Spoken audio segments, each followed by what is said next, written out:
Fala pessoal, e aí, tudo bom com você?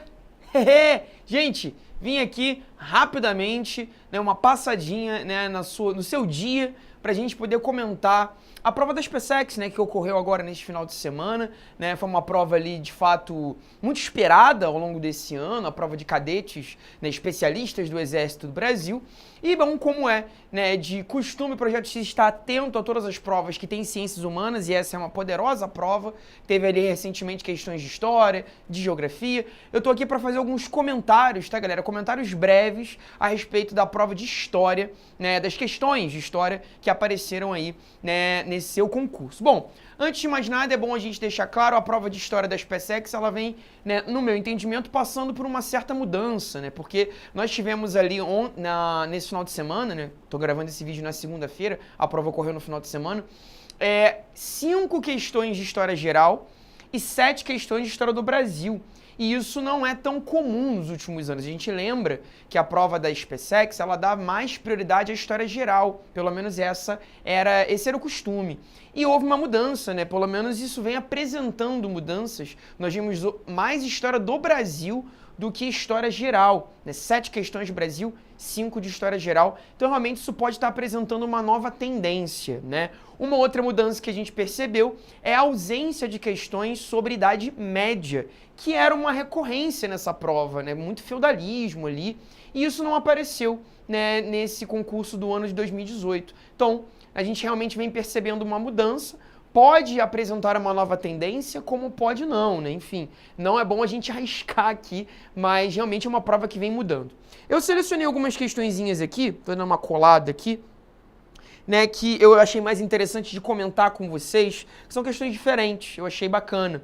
Começando pela questão de número 33, que fala sobre renascimento. Interessante dar uma olhadinha, onde o cara diz, no período do Renascimento, ocorreram mudanças significativas na produção cultural europeia, considerando. Aí, clássico modelo, galera? Colocou lá 4 afirmativas, 4 afirmativas para você dizer o que está certo e o que está errado. Isso foi uma marca desse ano, E é legal que dentro das alternativas ele vai pedir para você o seguinte, lá no final, no final da questão, ele dizia, assinale abaixo o item que apresenta os aspectos que influenciaram o aumento da produção cultural renascentista, assim como de sua qualidade. Ou seja, ele não queria que você colocasse ali quais eram as características do Renascimento, ou as causas, sei lá, os efeitos. Não, ele pediu um negócio um pouco mais complexo, que não é muito comum dele pedir, que aspectos que influenciaram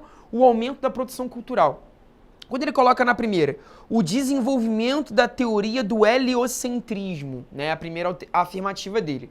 O heliocentrismo, como a gente sabe, é uma característica do Renascimento. Você vê ali Copérnico e Galileu, grandes físicos da era moderna, que mostraram o Sol no centro de tudo. O heliocentrismo é a teoria da física que coloca o Sol no centro, a ideia de um sistema solar, onde todos os astros giram em torno do Sol. Ideia que a gente aceita até hoje, enfim, ideia considerada ali, científica. Mas, gente, essa teoria não vai ajudar, no aumento da produção cultural, que é o que ele está perguntando, percebe? É uma característica do Renascimento, mas essa característica, não fomentou a produção de cultura. O heliocentrismo não tem nada a ver com isso. Então, realmente, não é o nosso gabarito, apesar de ser uma alternativa, que presta condição ao Renascimento. Então, o aluno tinha que ficar atento a isso, Na 2, o desenvolvimento da imprensa. Aí sim, A imprensa, sem dúvida nenhuma, fomenta a produção de cultura, uma vez que você pode ter maior produção de livros. Você lembra lá da prensa de tipos móveis, do Johann Gutenberg, desenvolvido ali no contexto da Era Moderna. Então, de fato, atende ao que ele está pedindo. Na 3, estratificação da sociedade. Gente, isso não tem nada a ver com a produção de conhecimento. Você sabe que a sociedade é estratificada nessa época, hierarquizada, bonitinha, mas isso não corresponde ao que ele está pedindo no comando. E por fim, a ação dos mecenas. Isso sem dúvida, né? O mecena é aquele que financia, é aquele que paga pela arte, é aquele que vai investir certo capital, né, num determinado produto artístico, num quadro, numa escultura, enfim, né, é aquele que financia a arte. E, obviamente, isso propicia, né, maior produção de cultura. Então, a gente fica com números 2 e 4 considerados corretas, o que marcaria, né, ali o gabarito letra D de jeans. Uma outra que eu gostaria de salientar é a 34, que pega um tema que não é tão comum, já caiu algumas vezes, mas você vê que, né, que ele está trazendo isso por debaixo dos panos, né, trazendo isso ali do escuro, né, das aulas de história, que é a teoria anarquista. Olha que interessante, a prova da SpaceX querendo conhecimentos mais específicos sobre anarquismo. No início do século XX, os trabalhadores brasileiros se organizaram para defenderem seus direitos. Duas ideologias oriundas do século XIX predominavam nesta época: o comunismo e o anarquismo.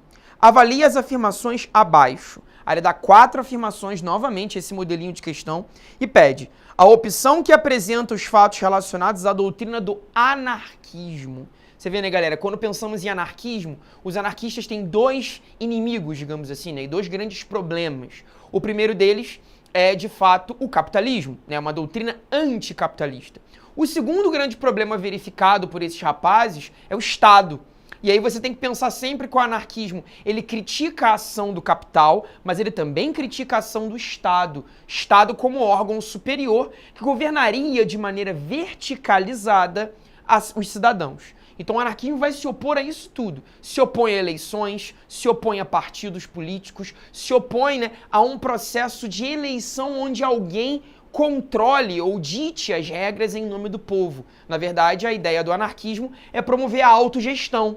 E isso nos leva exatamente na afirmativa, né, 2, que ele fala era contrária à existência do Estado, corretíssimo nesse caso, e na número 4, né, não concordavam com as eleições, pois viam nestas um meio de manipulação do povo.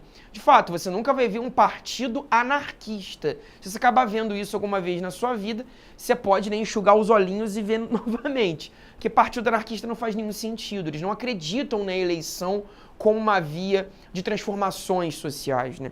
Isso nos leva exatamente nos números 2 e 4 como corretos, que seria a letra B. Bom, galera, espero ter ajudado vocês aí nesse breve comentário sobre a SpaceX. É uma prova bem interessante, bem bacana, né? E estamos juntos rumo à aprovação.